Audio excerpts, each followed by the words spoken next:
Hi, everybody. Welcome to Reserve Seating. We are in week number two of Rob month.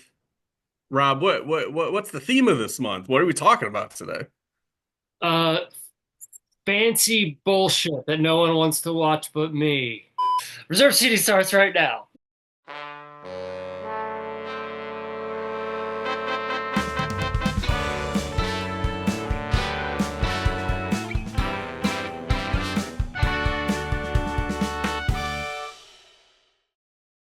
Our theme this month is the correct. No, what is it? No, no. Sight and sound. I, I'm I'm in the middle of a cold, everyone. I apologize. My brain is Be eight- nice to Rob. my brain is 80% mashed potatoes right now. No, our theme right now is the Sight and Sound list. We're watching through some of my personal unseen movies from the Sight and Sound list. Last week we watched The Conformist, which was super fun for everybody. This week is a fun one, I think. At least I thought so. I love Yeah. guitar. No, that's great. I this was the only one of the four movies we are gonna discuss this month that I had seen already. Right. The first time I saw it, I think I'm happy that I saw it when I saw it like 15 years ago, and I had my first experience where I was just like, "What is this?" And like I kind of was just it was like question marks over my head, and it didn't leave much of an impression. And I'm happy that I knew what to expect this time because I really enjoyed it on the second viewing.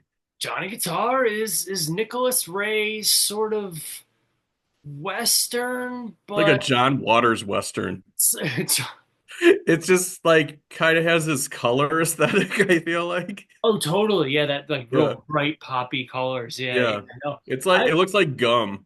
this is my kind of Western because it's really just a very ambiguous film noir. You know what I mean?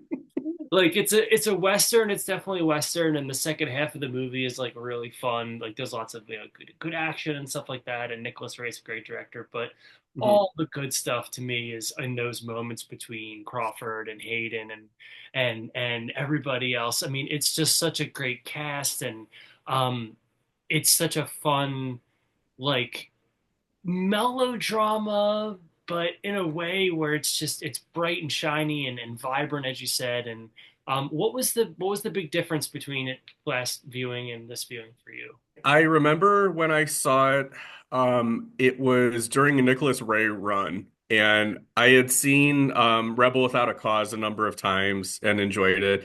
But the new discoveries for me during this run were like In a Lonely Place and Bigger Than Life, and I liked those a lot. And Johnny Guitar, I think what makes it special is it sort of flips gender roles on its head Yeah. for a Western, especially in the 1950s, where the dominant uh, protagonist and antagonist are the women of the movie, and like the men are sort of in the fold behind them. Really? So I think the reason why I didn't like it at the time was because I had a Joan Crawford problem, and that was really unfair because it was coming off of Faye Dunaway in Miami Dearest. It wasn't after Joan Crawford. It was after her portrayal in what is one of the worst biopics. I know it's kind of a camp I've never seen. classic, but it's a chore to get through in my Okay. opinion.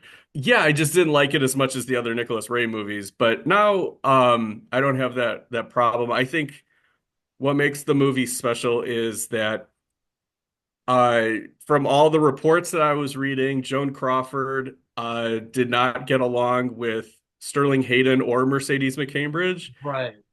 And specifically between Mercedes McCambridge and Joan Crawford, there's a palpable hatred that is really cinematic. Works It, in service of the movie. I mean, yeah, and it's really funny because I was probably reading the same stuff you were reading, where it was like she wanted other actors and Mercedes McCambridge was the only one who was in their price range and stuff like that. But um, I imagine I imagine like an actor that Crawford would have gotten along with more actually would have been like not as successful. I think it's right. really, really important that they clearly do not like each other, and it really does add to the antagonism. I mean, and but they're all such good actors that they all get that real meaty again, that sort of melodramatic, pulpy dialogue where they just get to go off. I mean, even like Ernest Borgnine gets like 5 solid minutes to just go off, and it's just such a great, just for,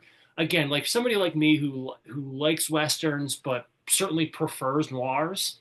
This Mhm. is like the best of both worlds. Yeah, I like getting back to Ernest Borgnine. It's cool because I grew up with him on like The Single Guy with Jonathan Silverman, and like just him being sort of a like a Hollywood joke towards the end. And coming back to watch him in like From Here to Eternity or Johnny Guitar where he plays villains, it's been like really interesting to see that side of him because he was more like warm and snuggly Ernest Borgnine later on, and he's really good at it. And Sterling Hayden is one of my favorite actors of like classic Hollywood, and he's so different in this one compared to if he's playing, like his lead character in The Killing. Like I said, the gender roles are reversed. He's more like playing support and kind of needier to Joan Crawford's character than the other way around. Yeah. He's like the big open wound in this movie. And even just back to Ernest Borgnine for a second, like I was thinking about when I was watching this, I was thinking about young Borgnine, and like the same way, like I knew him more as an older actor. I was thinking of George Kennedy. Oh, because I just saw the remake, the Naked Gun remake trailer. Yeah. I was thinking about how when I remember when I watched Cool Hand Luke for the first time, and I was like, oh, that's the guy from The Naked Gun. And you Mhm. realize, like, oh no, George Kennedy was like a storied, like respected, I knew him from the stupid, Police Squad parody movies when I was, 10. Yeah. And kind of the same thing with Borgnine in this, where like he's really, he's kind of like a Pesci, like a wild card in this, and it's really cool to see. What I love about Nicholas Ray movies is like I just recently rewatched In a Lonely Place, and what I love is that like it's big and it's, as I said, melodramatic, and all the dialogue is real on the surface, but then there's also so much undercurrent. Like Mhm. there's like I love the conversation with Joan Crawford in this movie where she's talking about the things she had to do to earn the money to build the saloon.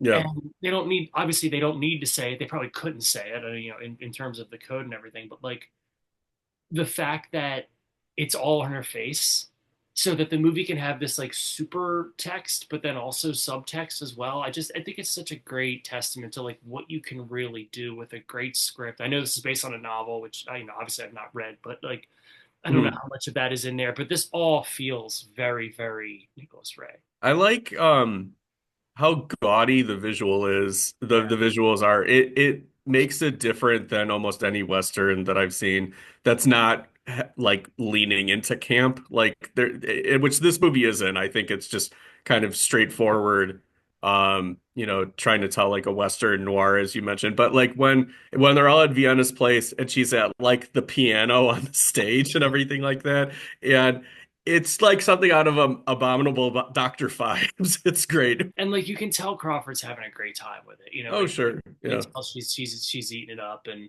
I know she was sort of instrumental in this movie getting made, and you could just totally tell how much of her baby this was. And it's so funny how like again like just the cursory Wikipedia reading I was doing, like how dismissive the contemporary critics were of the movie, and that it really had to be evaluated Mhm. by like Kaiju Cinema and all that, and Scorsese and all these people had to sort of put it back in the critical consciousness. But like, it's such a great, like, I guess it's sort of a disarming subversion. Like, I guess it's not a movie that feels subversive on its surface because we hadn't gotten, and forgive me and correct me if I'm wrong, everybody, but like we hadn't gotten to like the postmodern westerns yet, No. where like it's not quite a square western either.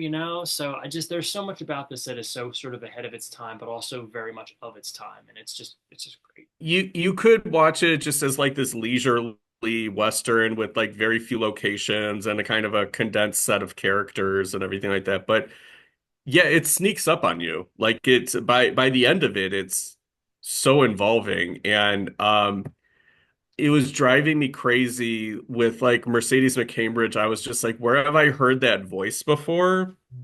And I was convinced that she like voiced some characters on Hanna-Barbera or something. She's kind of got that like high-pitched like voice. But then when I was reading about her, she was the voice of Pazuzu in The Oh, Exorcist, and I'm just like, holy shit, like this woman's got some chops. I also want to shout out. I was just looking here. I think it's Scott Brady as the dancing kid, who Yeah, he's good. could have been the lead, like could have been the romantic lead of any other Western. You know what I mean? Hmm. I think that's part of the purpose of the character. You know, he's sort of in there as an archetype, um, and he does such a great job with it. In fact, his whole gang, like, there's such a fun sort of. I would watch a movie about these guys. Yeah. Yeah, it's interesting because it's like the dancing kid is ostensibly the lead of this gang, but they all sort of have interesting it's like nobody's like looks up to him except maybe like the square jaw like quiet one, but like Borgnine, like you said, is very much Joe Pesci, goes by his own rules, and then that guy Turkey is all about like earning Vienna's approval and stuff Yeah, like that. So it's cool to see this like posse that's like kind of hanging on by a thread, or they're like kind of like a bundle of sticks, but they're not like a solid that's unit. that's again going back to that idea of it being kind of this sort of ahead of its time Western, where it's like the dead end of that lifestyle. And I mean, and even like the fact that everybody in this movie is dumb. Like, everybody is like is rushing to judgments and miscommunicating, and they're making bad decisions, and it's really is so much of like the posse and the gang of robbers and the heroic lead and the ice queen woman and the like all the like in the frontier town, like all those archetypes are sort of played in a way where they're not like it's not like that they're looking down on them, or certainly not like satirizing them, but like it's definitely the kind of thing where like you're addressing the ultimate like futility of those lifestyles, Mm, not as a big commentary on the frontier, or certainly not something like Unforgiven where it's this whole just treatise on that, but in a way where you can still sort of enjoy it. And like, then I mean, not to spoil the movies, certainly don't want to spoil the movie frame, but like, obviously there's some people that die in this movie, and like, and those who, there were moments where I was like genuinely upset that characters that in any other movie I would have been like, all right, cool, knock that one out, that's good. mm. Genuinely like, oh man, what a shame that that person had to go. Yeah, it sticks to me more than it used to. Like it's a movie that kind of has a lingering effect on me since I watched it. I watched it like a week ago, and I've thought about it like nearly every day, like fondly, and just kind of wanting to revisit certain scenes. And I am a Western fan, but I think I do have a bit of a blind spot for like female-led Westerns. So like of course I've seen like Quick and the Dead, but like I remember, when I was in junior high, like Bad Girls came out, and I was just like, I don't need to see that. That's not like a real Western. And now it's just kind of like, oh, I'm on that kind of roll with Johnny Guitar. Like I want to seek out a movie like that or some other ones. So What is next on the list, Adam? What are we watching next week? we are watching Jacques Tennier's Out of the Past with Robert Mitchum and Kirk Douglas, and I am excited. I love Tenier movies. I haven't seen enough of his stuff that's not horror, so this will be really cool. I'm looking forward to it, and I can't wait to talk about it with you next week. So until next time. Oh boy, it's my turn to do it. Okay, hold on. So until next time, whatever Joan Crawford says. I don't know. I didn't have a good one. No, it's tough, isn't it? All right, until next time, we'll talk more turkey. There you go. There we go.